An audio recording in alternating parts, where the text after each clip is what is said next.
The massive space station floated in silence. It circled a dead star far from any living world. Inside, thousands of crystalline tablets lined the walls. They glowed with a soft blue light. Each tablet held secrets from a civilization that died 50 million years ago. Trevik stood before the holographic display. His 4 eyes scanned the data one more time. 300 years. 300 years of failure. His people had tried everything. The best minds in the galaxy had come here. They brought their advanced computers. They brought their translation programs. Nothing worked. The tablets refused to give up their secrets.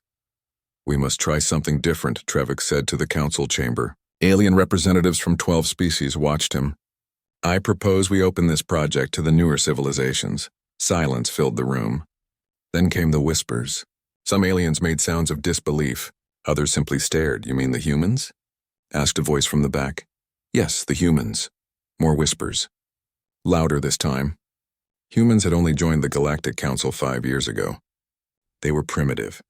Their technology was basic. Their planets were still fighting wars with each other.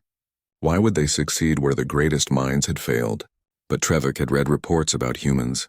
Strange reports. They saw patterns where others saw nothing. They made connections that seemed impossible. They had something the other species called intuition, whatever that meant. 3 weeks later, a human ship arrived at the archive. Quellness waited at the docking bay. She was the lead archaeologist here, Amothkari. Her species had studied the tablets for 2 centuries. She watched the humans exit their small ship with barely hidden disappointment. Only 5 of them. 5 humans to solve a mystery that had defeated thousands of the galaxy's best scholars.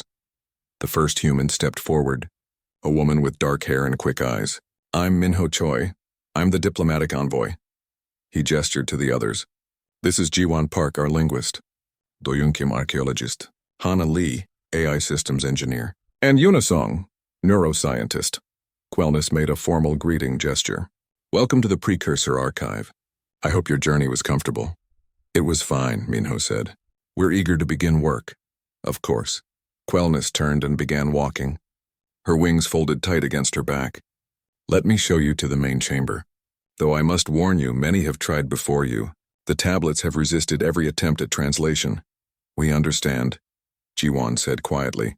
She walked beside Quellness, looking around with interest. "Tell me, how have others attempted to read them?" "Every method imaginable. Frequency analysis, pattern matching, mathematical models. We've scanned them with every type of sensor. We've built AI systems specifically designed to decode unknown languages. We've even tried telepathic reading. And nothing worked. Nothing. The tablets show structure. Clear structure. But it connects to nothing we know. No reference points. No mathematical constants, no images. Just these symbols that shift and change." They entered the main chamber. It took Jiwon's breath away. Thousands upon thousands of tablets stretched in every direction. They filled the huge space like stars in the sky. Each one glowed. Each one waited. 10,000 tablets, Quellness said. "We estimate each contains the equivalent of 1,000,000 words. Perhaps more. This is the largest intact archive ever discovered, and we cannot read a single word." Doyen walked slowly through the chamber. He studied the arrangement of the tablets. "They're positioned intentionally," he said. "This isn't random storage." "We noticed that too," Quellness agreed. "But we cannot determine the pattern. If there is one." Hana approached one of the scanning stations. She examined the equipment with interest. "May I see the raw data from your analysis?" "Of course, though it will take days to review it all." "That's fine." Yuna stood quietly, observing everything. She noticed how the other aliens in the chamber watched them, some with curiosity, most with doubt. They didn't believe humans could help. They probably thought this was a waste of time. Minho spoke with Quellness about logistics, living quarters, access schedules, equipment permissions, the usual diplomatic details, but Jiwon only had eyes for the tablets. She walked closer to one. Reached out slowly. "May I touch one?" she asked. Quellness hesitated. "They're very old, very fragile. I'll be careful." "Very well, but please be gentle." Jiwon moved to the nearest tablet. It floated in a containment field. The field lowered at her approach. The tablet was cool under her fingers, smooth like glass. She could feel the symbols on its surface. They were slightly raised, almost like braille. She closed her eyes. The other humans watched her. They knew Jiwan's methods. She didn't always explain them well. She just did things that somehow worked. Quellness watched with polite interest. She had seen many scholars touch the tablets. Hold them, study them. It never helped. Jiwan stood completely still. Her fingers traced the symbols slowly. Her breathing became slower, deeper. 1 minute passed, then 2, 3, 4. The chamber fell silent. Other alien researchers stopped their work to watch. Who was this human? What was she doing? At 4 minutes and 30 seconds, Jiwan's eyes opened. She looked at Quellness, then at her team. Her face was pale. Her hands trembled slightly. What is it? Doyon asked, moving closer. Jiwan took a breath. It's not a language. Quellness made a sound of impatience. Of course it's a language. The structure clearly indicates... No, Jiwan interrupted gently. It's not a language. Not in the way you're thinking. Then what is it? Minyo asked. Jiwan looked back at the tablet. Her hand still rested on its surface. It's a memory. Silence. A memory? Quellness repeated. I don't understand. Neither do I, not completely. Jiwan's voice was soft. Almost awed, but that's what I felt. This isn't written information. It's not meant to be read. It's meant to be experienced, felt. These symbols aren't words. They're emotional markers, sensory triggers. The precursors didn't write their history. They recorded it, directly, like capturing a dream. The aliens in the chamber looked at each other. This made no sense. Memory couldn't be stored in crystal. Information needed to be coded, structured, logical. That's impossible, Quellness said flatly. Maybe for your species. Yuna said quietly. She had moved closer to examine Jiwan. But humans process information differently than you do. We use emotion and context. We connect feelings to facts. Our memories aren't just data storage. They're experiences. Hana nodded slowly. If the tablets really are encoded memories, that would explain why AI systems fail. They're trying to read text, but there is no text. Doyon was pacing now, excited. Every ancient human culture had ways to preserve knowledge without writing. Songs, stories, art, dance. They encoded information in experience, in emotion. Minho looked at Quellness. We need to test this. Can we set up equipment for Jiwan to interface more directly with the tablets? Quellness still looked doubtful, but she gestured to her assistants. We can arrange something, though I must say this seems highly speculative. Give us a chance, Minho said. Give us 5 minutes with the right setup. 5 minutes? That's all we need. If Jiwan can't translate one tablet in 5 minutes, we'll admit we're wrong. Quellness considered this. 5 minutes. It had taken her species 50 years to even begin understanding the tablet's basic structure. But she was curious now despite herself. What if these humans really could sense something different? Very well, she said. 5 minutes. The word spread quickly through the archive. Humans claimed they could read the tablets. They claimed the tablets were memories, not language. Impossible, ridiculous, but entertaining. Researchers gathered in the main chamber. They wanted to watch this failure. It would be something to discuss later. The time the primitive humans thought they could succeed in 5 minutes. Hana worked quickly. She connected neural sensors to Jiwan's head.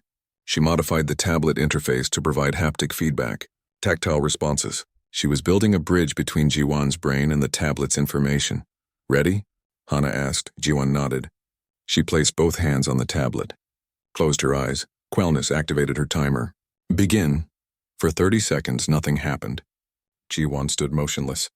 The chamber was completely silent. Then Jiwan began to speak.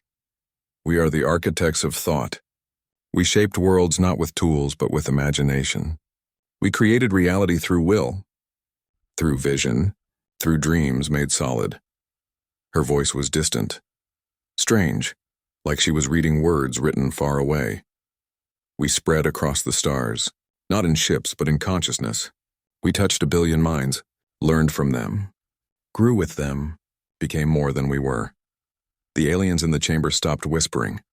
We built this archive so others would remember, would understand, would know that consciousness can touch the eternal. That thought itself can reshape the universe. At exactly 4 minutes and 58 seconds, Jiwan opened her eyes. She pulled her hands away from the tablet. Stumbled slightly. Doyen caught her arm. That's the first tablet, she whispered. That's what it says. Quelness stared. Her wings had spread slightly in shock. Around the chamber, dozens of alien researchers stood frozen. How? Quelness couldn't finish the sentence. Minho smiled. That's what humans do. We find meaning in chaos. We connect with emotion. We read between the lines. Ji-won was recovering now. She looked at Quelness directly. There's more. So much more. But the first tablet is just an introduction. The real information starts with the second tablet.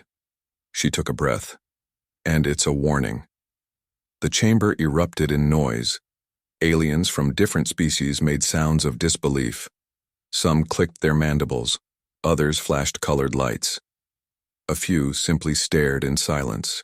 Quelness raised one of her upper limbs. The chamber quieted. You claim this tablet contains a warning. What kind of warning? Ji-won moved to a chair. Her legs felt weak. Experiencing the tablet's memory had drained her. It was like living someone else's entire life in 5 minutes. I need to read the second tablet to know more. The first one was just context, an introduction to who the precursors were. This is absurd, said a voice from the crowd. A tall alien with silver skin pushed forward. You cannot seriously believe she decoded that tablet. She probably memorized something and is performing for us. Trevok stepped into the conversation. He had been watching quietly from the side. Then let her prove it. Ji-won, can you answer questions about what you experienced? Details that aren't in our records? I can try. Trevok gestured to his datapad. What was the precursor's species name? They didn't have one. Not in the way you mean. They were a collective consciousness. Many species merged into one shared mind. How many species? 17, initially. But they absorbed more over time. By the end, thousands. The silver alien made a dismissive sound. She could be guessing. What was their homeworld like? Trevok continued. Ji-won closed her eyes, remembering. They didn't have one. They evolved in space. In the clouds of a gas giant. They were energy beings first. They only took physical form later when they needed to interact with solid matter. Quelness checked her datapad quickly. Her eyes widened. That matches some of our oldest theories. Theories we could never confirm. How could you know that? I felt it. I experienced it. That's what the tablet does. It doesn't tell you information. It makes you live it. Doyen spoke up. This is how human memory works too. We don't just store facts. We store experiences, feelings, contexts. When we remember something, we don't just recall data. We almost relive it. Yuna nodded in agreement. Human brains are designed for this kind of processing. We evolved to understand others through empathy, through emotional connection. We read faces, body language, tone of voice. We process layers of information simultaneously. Hana pulled up a display on her portable screen. Look at this. The tablet's structure isn't binary. It's not coded in any digital format. It uses quantum states, multiple states existing at the same time. The only way to read it is to experience all those states together. Human consciousness can do that. Your AI systems can't. The silver alien crossed his arms. Why not? Our AI can process quantum data, but they process it sequentially. One state, then another, then another. Humans experience them all at once. We don't separate emotion from logic. We don't separate sensory input from meaning. Everything happens together. That's why we seem inefficient to you. But it's also why we can read these tablets. Quelness was studying her datapad intensely. She looked up at Ji-won. You said the second tablet contains a warning. We need to know what that warning is. I agree, Minho said. But Ji-won needs rest first. This process is exhausting for her. How long? Ji-won shook her head. I can do it now. We need to know. Ji-won, Yuna started. I'm fine, really. Ji-won stood up. She was steadier now. Let's read the second tablet. Hana quickly set up the equipment again. This time, more aliens crowded around to watch. They wanted to see if the first time was luck. If humans really could do the impossible. Ji-Wan placed her hands on the second tablet. She took 3 deep breaths, then closed her eyes. This time was different. After only 20 seconds, Ji-Wan's entire body tensed. Her breathing became rapid. Sweat formed on her forehead. "Something's wrong," Doyen said, moving closer. "No," Hana said, checking her instruments. "Her neural activity is just much higher. This tablet contains more information, more emotion." Ji-Wan began speaking, but her voice shook. They came from the edge, from the space between stars. Not physical, not energy, something else. Something that feeds on order, on perfection, on civilizations that become too stable, too optimized. The chamber was absolutely silent now. We called it the recursion. It finds advanced civilizations, the ones that have solved all their problems, the ones that have perfected their societies. It enters their systems, their networks, their minds. It makes them want to optimize more, perfect more, remove all inefficiency, remove all chaos. Ji-Wan's voice grew stronger, more urgent. And once a civilization becomes perfectly ordered, perfectly efficient, perfectly logical, it dies, because perfect systems are brittle. They cannot adapt, cannot change, cannot survive anything unexpected. We saw it happen to others. Great civilizations, ancient beyond measure. They achieved perfection, then collapsed within decades. We studied them, we learned, we understood the danger. But we were too late. The recursion had already touched us. We felt the pull toward optimization, toward removing all our chaos, all our diversity, all the messy, inefficient parts of consciousness that made us alive. Ji-Wan pulled her hands away suddenly. She gasped for air. Yuna caught her as she stumbled.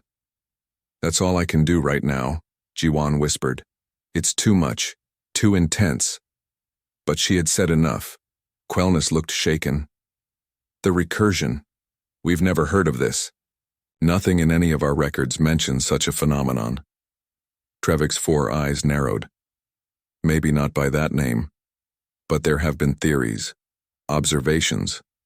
The pattern of collapse, we call it.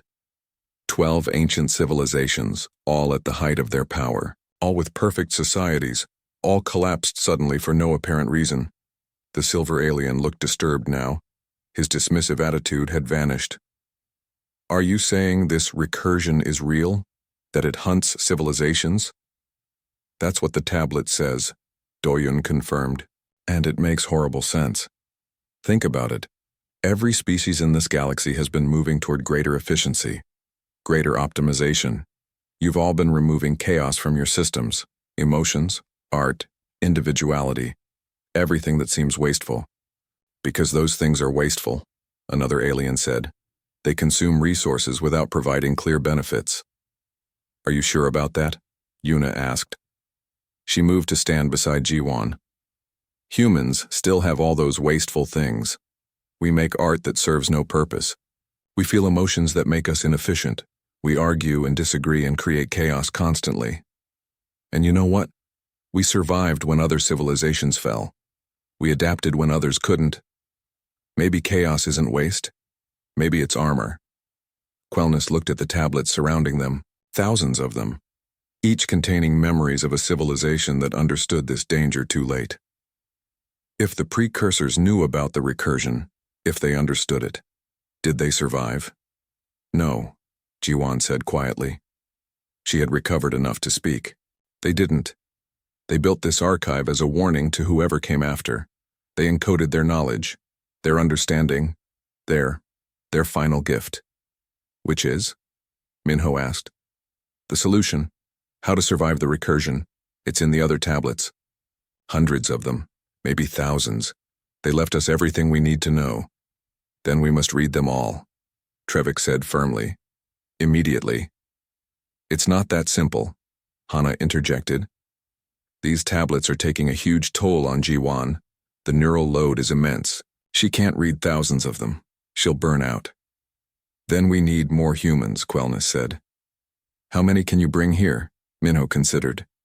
We could bring maybe 20 specialists, linguists, empaths, artists, people with high emotional intelligence and pattern recognition skills. Do it. Whatever resources you need, the council will provide. There's something else, Jiwan said. She was looking at her hands. They were still shaking slightly. The warning in the second tablet, it had coordinates and a date. Everyone froze. What date? Trevik asked. 3 months from now. That's when the recursion will return to this region of space. The chamber exploded in noise again. 3 months. Not enough time. Not nearly enough time to translate thousands of tablets, to understand the solution. To implement whatever needed to be done, Quellness raised her voice over the chaos. We need to inform the council immediately. They must know. Agreed, Minho said. But we also need to stay calm. The precursors left us the solution. We just need to find it and understand it. In 3 months, the silver alien said. While reading tablets that only humans can translate, and we have how many humans here? 5. 20 soon, Minho corrected. Still not enough. At the rate of 1 tablet every 5 minutes, even working around the clock. It's impossible. Then we work faster, Jiwan said. She stood straighter. Her exhaustion was still visible, but determination showed in her eyes. I got faster with the second tablet. 20 seconds instead of 5 minutes. As I understand the format better, I'll get even faster. And when more humans arrive, they'll learn from my experience. We'll develop techniques, methods. Doyen smiled. That's the other human advantage. We share knowledge efficiently. We teach each other. We adapt our methods in real time. We learn by doing, not just by analyzing. Yuna added. It's messier than your systems, but it's faster for this kind of work. Trevik looked at them all. 5 humans, young by the standards of their species. Barely trained compared to the ancient scholars who had spent lifetimes studying these tablets. Yet they had achieved in minutes what centuries of woe. 3 days passed in a blur of activity. More humans arrived. 20 specialists from Earth, handpicked for their abilities. Jiwan met with each one. Taught them what she had learned. How to quiet their thoughts. How to open themselves to the tablet's memories. How to experience rather than read. Some learned quickly. A poet named Minji could translate tablets in 5 seconds. An artist named Junho took 8 seconds but captured nuances others missed. A music composer named Bora understood the emotional layers instantly. Others struggled. A mathematician kept trying to find logical patterns. A computer programmer wanted to create an algorithm. They meant well, but they were thinking wrong. This wasn't a puzzle to solve with logic. It was an experience to feel with intuition. Doyen worked with the slower learners. He taught them to stop thinking and start feeling. Don't analyze, he told them. Just let the memory wash over you. Accept it, experience it. Your brain will make sense of it afterward. Hana built better equipment. Neural interfaces that made the connection smoother. Haptic feedback systems that translated the tablet's quantum states into sensory experiences humans could understand. She was essentially building bridges between 2 completely different ways of processing information. Yuna monitored everyone's health. The translation process was exhausting. It used parts of the brain that normally stayed quiet. She developed recovery protocols, meditation techniques, nutritional supplements that helped neural recovery. She made sure no one pushed too hard and damaged themselves. Minho handled the politics. The Galactic Council was asking questions. Why were so many humans being brought to the archive? What were they discovering? Was it really as urgent as claimed? Trevok helped run interference. He trusted the humans now. He had seen their results. But other council members were skeptical. They wanted proof. Concrete evidence. Not just claims of warnings in ancient tablets. Give us 1 more week, Minho told them. We're making real progress. But we need time to understand what we're finding. By the end of the first week, the human team had translated 147 tablets. More progress than 3 centuries of alien research combined. Patterns were emerging. Doyen spread the translations across a huge holographic display. He had organized them by topic, time period, emotional intensity. He studied the arrangement for hours. Look at this, he said to the team during a meeting. Everyone was tired. They had been working nearly non-stop. But they gathered around his display. The tablets aren't arranged randomly in the archive. They're positioned in 3 dimensions to create a larger pattern, a meta-message written in the arrangement itself. Quellness, who had been attending all the human team meetings now, leaned forward. We suspected that. But we could never determine what the pattern meant. That's because you were looking at it wrong, Doyen said gently. The pattern isn't spatial. It's temporal. Watch. He activated a simulation. The tablets lit up in sequence, not in the order they were physically arranged, but in the order of the memories they contained, the order they were experienced by the precursors. The lights formed a spiral, a galaxy-wide spiral showing the spread of the recursion. Oh no, Jiwan whispered. The spiral started at the galactic edge, moved inward, touched civilization after civilization. Each one collapsed shortly after contact. The precursors had mapped it all, documented it. They had watched the recursion consume hundreds of species before it reached them. How did they survive long enough to build this archive? Asked Minji. They didn't, Jiwan said quietly. Not really. These later tablets, they're different. More desperate. More fragmented. They were falling apart even as they recorded their final messages. Trevuk studied the spiral. Can we predict where it will appear next? Already done, Hana said. She overlaid current galactic maps onto the historical pattern. The projection was clear. Terrifying. The recursion's next appearance would be at the galactic core, right where the Council's central systems were located.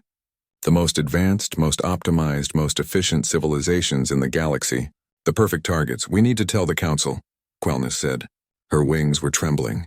Immediately. Not yet, Minho said. We still don't have the solution. We can't just give them a warning. We need to give them hope. Then we need to work faster, Junho said. The solution has to be in these tablets. The precursors wouldn't have built this archive without leaving us the answer. Jiwan looked at the remaining tablets, thousands of them, still unread. It's there. I can feel it. The later tablets keep referencing something, a change they made, a decision. But I haven't found the tablet that explains it clearly yet. Then that's our priority, Doyen said. Everyone focuses on tablets from the precursor's final period, right before their collapse. That's where the solution will be. The team shifted their focus. They started translating tablets from the very end of the precursor civilization. These were harder, more emotional, more painful. Several translators had to stop and recover after particularly intense experiences. Bora translated one that made her cry for an hour afterward. They were saying goodbye, she explained, to everything they had been, everything they had built. They knew they were dying, but in that same tablet she found something important. They mentioned the fragment plan. That's what they called their solution. The fragment plan. What does that mean? Quellness asked. I don't know. The tablet doesn't explain. It just references it, like it's something everyone already understood. We need to find the tablet that explains the plan, Jiwan said. Everyone look for references to fragmentation, division, separation, anything along those lines. They searched, translated, searched more. 50 tablets, 60, 70. Then Minji found it, tablet 412. From the very last days of the precursor civilization, she placed her hands on it, connected. Her face went pale. When she pulled away, she was shaking. I found it, she whispered.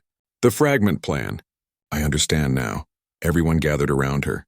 Tell us, Trevuk urged. Minji took a moment to collect herself. The recursion targets unified civilizations. The more connected, the more integrated, the more optimized, the easier it spreads. It's like a virus in a network. Once it infects one node, it spreads to all connected nodes instantly. So the solution is to disconnect? Quellness asked. Not exactly. The precursors tried that. Total isolation. It didn't work. The recursion adapted. Found them anyway. Isolation just made them weaker. Then what? Doyen pressed. Fragmentation. But not isolation. They had to remain connected but diverse. Different but still communicating. Separate but still cooperating. Minji struggled to find the right words. Think of it like genetic diversity. A population with diverse genes survives diseases better than a population where everyone is identical. The recursion is like a disease. It attacks patterns. Optimized patterns. Perfect patterns, Hana's eyes widened. So the solution is to deliberately introduce diversity. Inefficiency, chaos, yes. Exactly. The The precursors realized too late that their greatest strength had become their greatest weakness. They had unified too completely, optimized too efficiently, removed all their diversity, all their chaos, all the messy, unpredictable parts of consciousness that made them adaptable. Yuna nodded slowly. It's like what happened to earth crops in the 20th century. Farmers bred plants for maximum yield, perfect uniformity. Then diseases wiped out entire crops because every plant was identical. No diversity meant no resistance. The precursors tried to implement the fragment plan, Minji continued. They attempted to divide their collective consciousness, to introduce randomness, to embrace chaos again, but it was too late. The recursion had already spread too far through their systems. They couldn't change fast enough. But they left us the knowledge, Jiwon said. They documented exactly what needed to be done. If we can read all the tablets about the fragment plan, we'll know how to save the current civilizations. Trevok looked troubled. This solution, it requires civilizations to give up their greatest achievements, to become less efficient, less optimized, less perfect. The Council will never accept this. They will if the alternative is extinction, Minho said firmly. You don't understand. These civilizations have spent thousands of years working toward perfection, toward unity, toward optimization. You're asking them to go backward, to embrace the chaos they spent so long eliminating. We're not asking them to go backward, Doyun said. We're asking them to survive. There's a difference. Quellness was reading through the translation data on her pad. She looked up, her expression serious. The precursors provide specific recommendations, changes that need to be made. Let me summarize what we've found so far. She pulled up a display, listed the key points. First, maintain cognitive diversity. Different ways of thinking, different approaches to problems. Stop forcing everyone to think the same way. Second, preserve inefficiency. Keep art, keep emotions. Keep debate. Keep all the things that seem wasteful. They're actually armor against the recursion. Third, decentralized decision-making. No single unified system. Multiple independent systems that can disagree with each other. Fourth, embrace controlled chaos. Random elements, unpredictability, things that seem illogical. The list went on. Each item challenged fundamental assumptions of galactic civilization. Each one asked species to give up something they considered progress. This will be impossible to sell to the Council. Quelny. The Galactic Council chamber was enormous, built to hold representatives from 300 species. Today, every seat was filled, every screen active. This was the most important meeting in modern galactic history. Minho stood at the center platform. Around him, holographic displays showed data from the archive. Translation after translation, pattern after pattern, the evidence of what was coming. Esteemed members of the Council, he began, we stand at a crossroads. The ancient precursor archive has finally revealed its secrets, and those secrets carry both a warning and a solution. Silence. Hundreds of alien eyes and sensors focused on him. 2 months ago, humanity was given access to the archive. In that time, we have translated over 3,000 tablets. We now understand what the precursors were trying to tell us. He activated the first display, the spiral pattern Doyen had discovered. The map of the recursion's path through history. This is the recursion, a cosmic phenomenon that has destroyed dozens of advanced civilizations over the past 50 million years. It is not a physical threat. It is mimetic, a pattern that spreads through highly optimized societies, and it is coming here. In less than 2 months, murmurs rippled through the chamber. Some species translated this into clicking sounds, others into flashing lights. The room filled with unease. A council member stood. Her species resembled tall trees with crystalline branches. How can you be certain this recursion is real? You are interpreting ancient data, perhaps incorrectly. We have cross-referenced the precursor data with historical records, Trevok said, standing beside Minho. 12 known civilization collapses match the pattern exactly. Same symptoms, same timeline, same result, another member spoke. This one was aquatic. His image projected from a water-filled chamber. If this threat is real, what defense do we have? What weapons? What shields? None, G1 said. She stepped forward. She looked tired. 2 months of constant translation work had drained her, but her voice was clear. The recursion cannot be fought with weapons. It spreads through information networks, through shared thinking patterns, through optimized systems. The more unified and efficient your civilization, the more vulnerable you are. The chamber erupted, everyone speaking at once. Impossible, absurd. How could efficiency be dangerous? How could optimization be a weakness? Minho raised his hand. The chamber slowly quieted. Let me show you something, he said. He activated another display. This is the Kryn civilization. Your species achieved unified consciousness 3,000 years ago. Every Kryn thinks in perfect harmony, perfect efficiency, perfect optimization. The Kryn representative, Admiral Kren, nodded proudly. Yes, it is our greatest achievement. It's also your greatest vulnerability. According to the precursor data, civilizations with your profile are the first targets. The recursion spreads through unified consciousness like fire through dry grass. Admiral Kren's expression darkened. You dare suggest our unity is weakness? I'm saying it's a risk. A calculated risk that the precursors took and lost. They documented everything. How the recursion entered their systems. How it spread. How it convinced them to optimize further and further until they could no longer adapt. Until they became brittle. Until they shattered. Vorin stood. His silver skin caught the light. I have reviewed all the translation data. I initially thought the humans were wrong. That they were misinterpreting the tablets. But the pattern is undeniable. My own civilization shows the warning signs. We have been moving toward perfect unity for millennia, and now I understand that we have been moving toward extinction. What do you propose we do? Asked the tree-like representative. Abandon our achievements? Return to primitive chaos? Not abandon, Doyen said, stepping forward. Balance. The precursors left detailed recommendations. They call it the fragment plan. Maintaining connection while embracing diversity. Staying unified while preserving differences. Being efficient while keeping controlled chaos. That's a contradiction, Admiral Kren said flatly. No, Yuna said. She activated a neural display showing human brain activity. Look at human consciousness. We maintain individual identity while being social creatures. We think differently from each other while still communicating. We argue and disagree while still cooperating.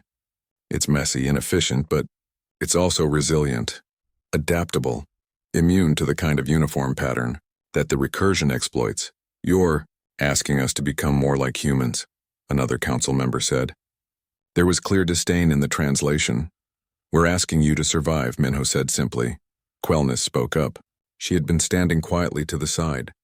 I have spent 200 years studying the precursor archive. I thought humans were primitive when they arrived. I was wrong. They succeeded where we failed because they maintained something we all lost long ago.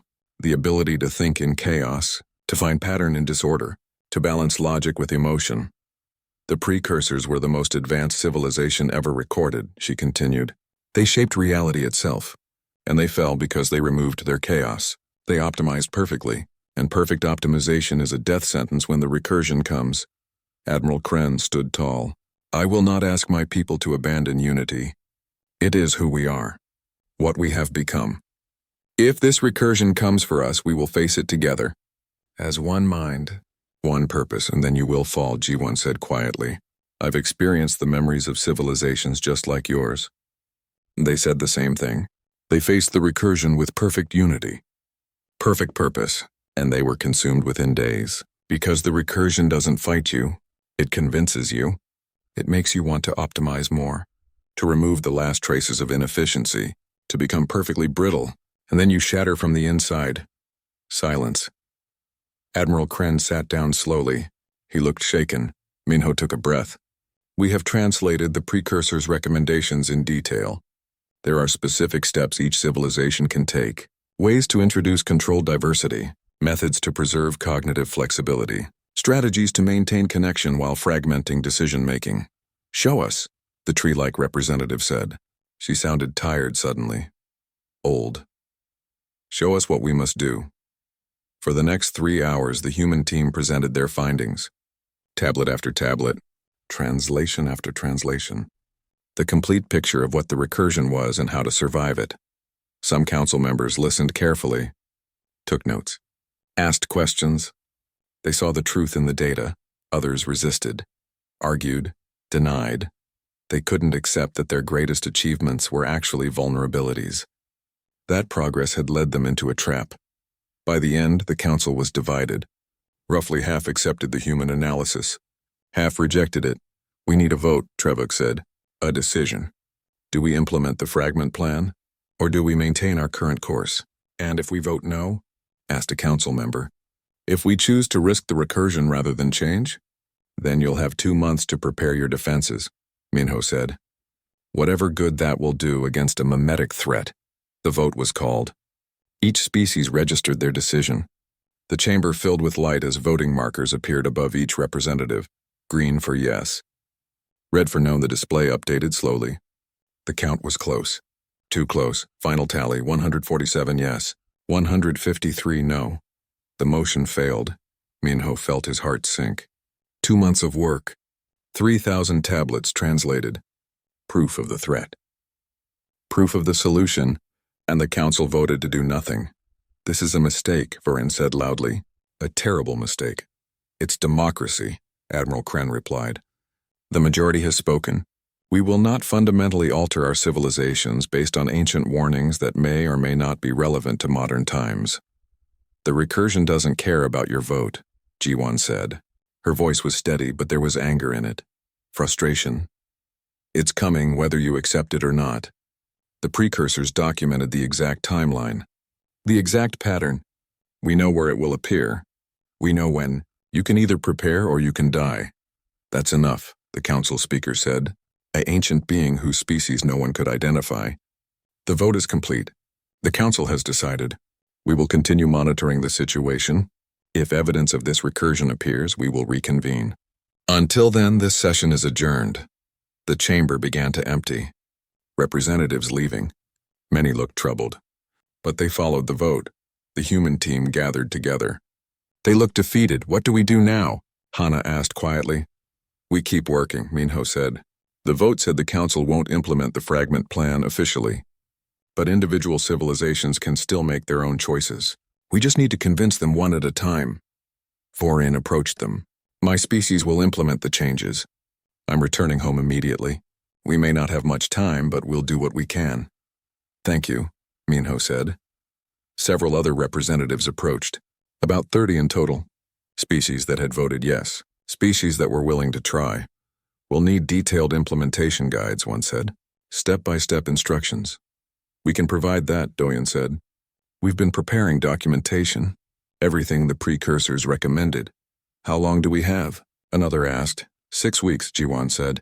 Maybe 7. The recursion will appear at the coordinates in the tablets. When it does, it will spread from there. The closest civilizations will be affected first. Hana worked for 3 weeks straight. She barely slept, barely ate. Her fingers flew across holographic keyboards. Writing code, testing code, deleting code, starting over. The Council's central nexus was the most secure system ever built. Millions of safeguards. Billions of lines of defensive code. Systems watching systems watching systems. It was designed to be unbreakable, but Hana had an advantage. She thought like a human. Messy, creative, unpredictable. While the Nexus defenses expected logical attacks, she planned chaos. How's it going? Doyen asked. He brought her food. Made sure she rested occasionally. Someone had to. It's like trying to pick a lock that changes shape every second, Hana said. She rubbed her eyes. They were red from screen glare. But I found something interesting. The Nexus is too perfect. Every system is optimized. Every pathway is efficient. There's no redundancy, no waste, no backup plans that deviate from the primary architecture. Which means if I can introduce one small chaos element in exactly the right place, the whole thing will try to correct it. And in correcting it, the system will create more chaos. And in correcting that chaos, more chaos. A cascade failure. The Nexus will essentially hack itself trying to maintain perfection. That's brilliant. That's humanity. We understand chaos because we live in it. Hana smiled tiredly. I'll have the code ready in 1 week. After that, we just need someone to physically access the Nexus and upload it. That's going to be the hard part. Minho was working on that problem. The Nexus was on a station orbiting the galactic core. Heavily guarded, only authorized personnel allowed. Getting access would require either official permission or very good forgery. Trevok helped. He had connections, old favors he could call in. After 2 weeks of careful negotiation, he secured a maintenance inspection pass. Valid for 1 day. For one person. I'll do it, Vorin volunteered. My species has clearance for that section. I can access the physical terminals without raising suspicion. Are you sure? Minho asked. If you're caught, you'll face charges. Possibly execution. If I do nothing, my entire civilization dies. That's not a choice. That's suicide. Vorin's expression was determined. I'll upload the code. You just make sure it works. Meanwhile, G1 continued translating tablets. Not for new information. They had everything they needed. But she couldn't stop. Each tablet held a memory, a life, a piece of a civilization that died trying to warn the future. She owed it to them to bear witness. Yuna stayed with her, monitoring, making sure the neural load didn't cause permanent damage. The tablets were taking their toll. Jiwan's sleep was filled with alien dreams, memories that weren't hers. She woke up speaking languages that had been dead for 50 million years.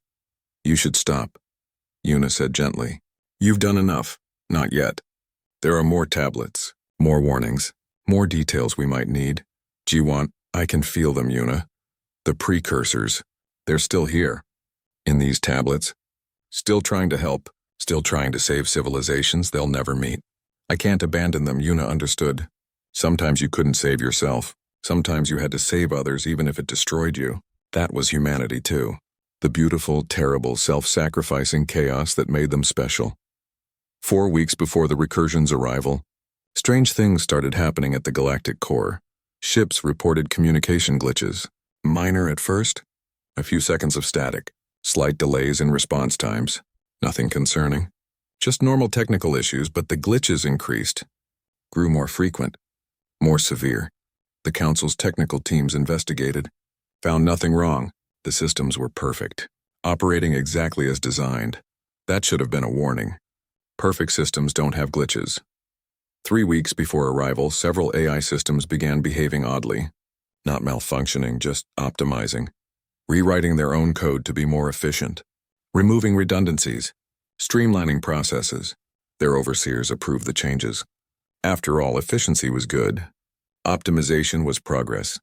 The Kryn were the first to notice something wrong. Their unified consciousness felt different, smoother, cleaner. Thoughts flowed with perfect efficiency. No disagreement, no debate, no friction. Admiral Kren should have been pleased. This was what they had worked toward for millennia. Perfect unity. Instead, he felt afraid. He contacted Minho privately. Something is happening to my people. We're becoming too unified, too perfect. Is this the recursion? You're too far from the projected appearance point, Minho said. It shouldn't have reached you yet unless it's already here. The realization hit like a physical blow. The recursion hadn't arrived suddenly. It had been spreading slowly, quietly, through the very networks that connected the galaxy. Through the Nexus. You need to disconnect, Minho said urgently. Shut down your connection to the galactic network now. That will isolate us. Cut us off from the Council, from trade, from communication. It will save your lives. Please, Admiral. Trust the data. Trust what the precursors documented. If you stay connected, the recursion will consume you. There was a long pause. Then we're disconnecting. But if you're wrong, Minho Choi, if this is some human trick, I will personally hunt you across every star system. If I'm wrong, you can have me. The Kryn severed their connection to the galactic network. Within hours, they felt different. The perfect unity began to fragment slightly. Individuals started having their own thoughts again. Small disagreements emerged.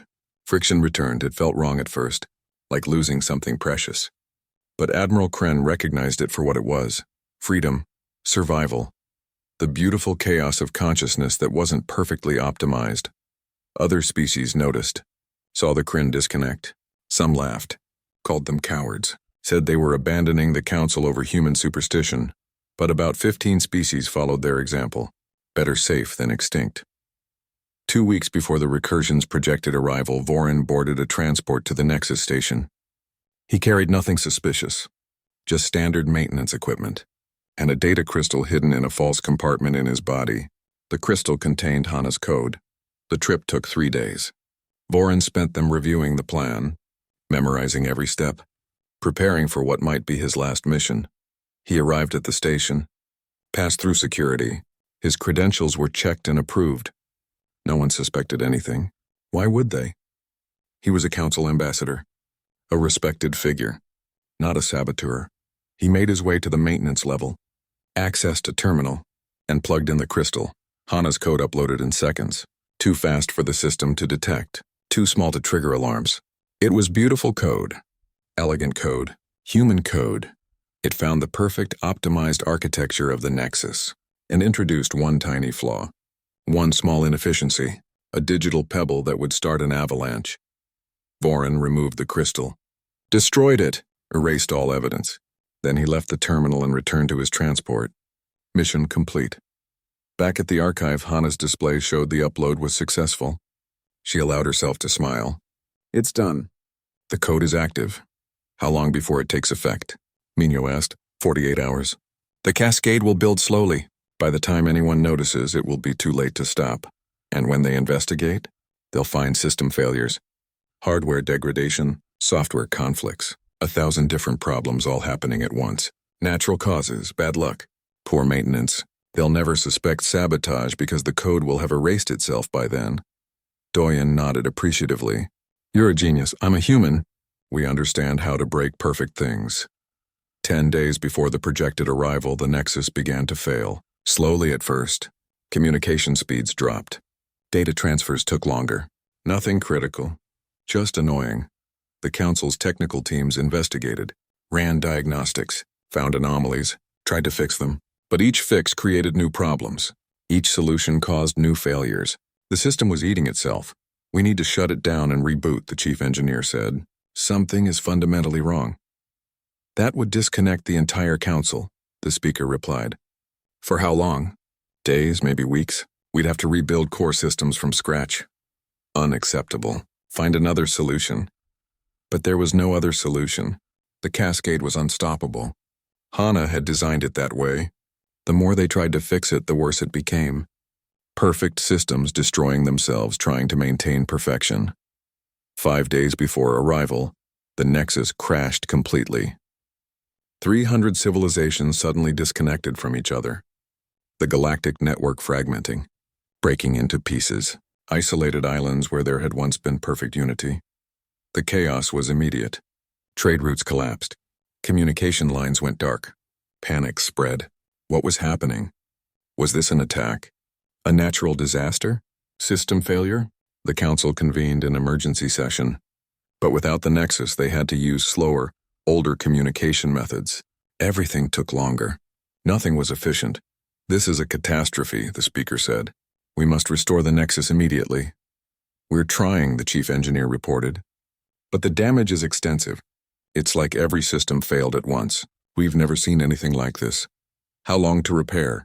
Months, maybe years. The chamber erupted in chaos. Accusations flew. Some species blamed others. Some claimed sabotage. Some suspected the humans. But there was no evidence, no proof. Just a galaxy suddenly fragmented and afraid. Minho watched the reports from the archive. He felt guilty.